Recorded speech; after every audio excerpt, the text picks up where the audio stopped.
Hi everyone. We're going to find the domain, locate any intercepts, graph the function, and find the range for these two functions. We're also going to test for continuity. And I want to show you when you have something like this, x can't be 0. That means either x is less than 0 or x is greater than 0. So just keep that in mind. So the first thing we're going to do is test for continuity, and I'm only going to do it for this one, and I'll leave the viewer to do this one because they're identical basically. And then we'll graph these and fill out all this information up here. Alright, so the first thing we're going to do is this first one and test for continuity. So the definition of continuity is these three conditions. So the first condition says, does f of c exist?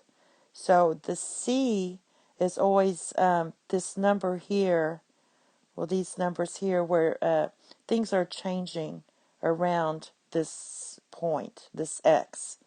So our c in this case is 0. So let's see if we have a f of c. So f of c equals, that's where x equals 0, is going to be 1. Now we have to do the limit. We're going to do this part right here. The limit as x approaches c from the left, and it's supposed to equal the limit as x approaches c from the right. So, and let's just kind of do a graph here. So if I have a c here at 0, this is approaching c from the left. That means all numbers, what's going on with these numbers to the left? In this case, they would be negative numbers. And then we're going to test what's going on from the right as the right approaches 0. So these would be the positive numbers. So let's test it out. So as the limit as x approaches 0 from the left. So that means all numbers less than 0 right here. So that's going to equal, you plug in the 0 here, and you're going to get 2 times 0 is 0. Now we're going to plug in the numbers as x approaches 0 from the right. Well, that's these right in here, the positive numbers. That's this part. So we're still plugging in 0 to that 2x. Oh, I keep forgetting to put that. So that is also 0. So the limit, this condition 2 holds. Condition 1 held. Condition 2 holds because these two, 0 equals 0. That means the limit exists, just of 0. Now the third condition is that the limit of our c, so the limit as x approaches 0 of f of x should equal the limit, should equal f of x, f of c, sorry. So this limit we already did equals 0, and f of c we already did, and that equals 1. They don't equal. So condition 3 fails, so this function is discontinuous.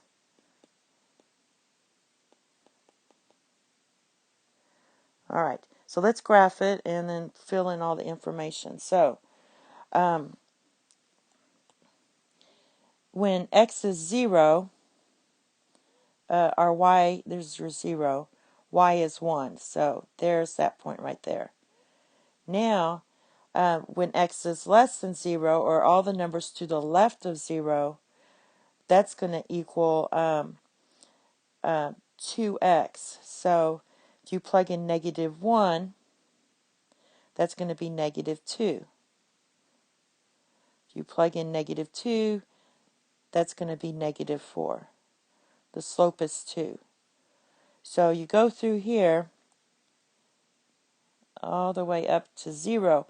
What happens at 0? We don't have a 0 in here.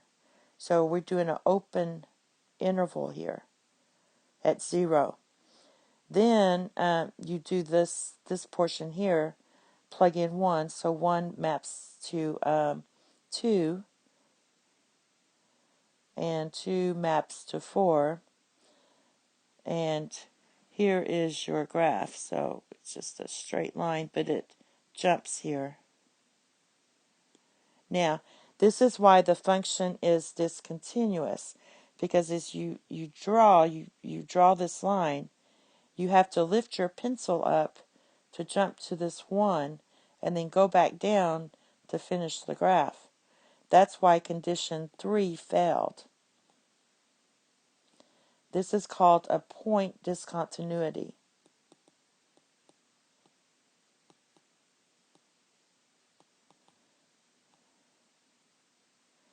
All right, so now let's just figure out the domain. Well, the domain is going to be all real numbers. So you can just write the domain is all real numbers. Because everything is filled in. You can actually look here. We have 0, anything bigger or less than 0, and we also have 0. So all the x's are accounted for. All right. Intercepts, we only have a y-intercept right there. So our y-intercept is when x is 0, y is 1. We do not have an x-intercept because it's open interval right there. And then what else do we have to do? We graphed the range. Now the range is your y values. So let's look at what's happening to the range. Remember, the range is your y. So it's everything up until we get to the 0. So it's negative infinity to 0, but it can't equal 0. And then we jump up to here with the 1 on the y. So basically, we've got a hole right in here, but then it goes back to 0 to infinity. All right? So that's what's going on with that, since there's no value for y there. And that's it. Thank you. Have a nice day. Bye-bye. Oh, let's do this other graph. Sorry. So let's just graph this. The same thing's going to happen here. At 0, it goes to 4. 1, 2, 3, 4. And if you graph 3x, it's going to be 0 here. And then you go up 3 over 1, down 3 over 1. And so it's a positive graph here. So it's basically the same thing, just different numbers here. And it's going to be the same information. The domain's the same. It has a point discontinuity thing, and the range is going to be the same. Sorry about that. All right, thank you. Have a nice day. Bye-bye.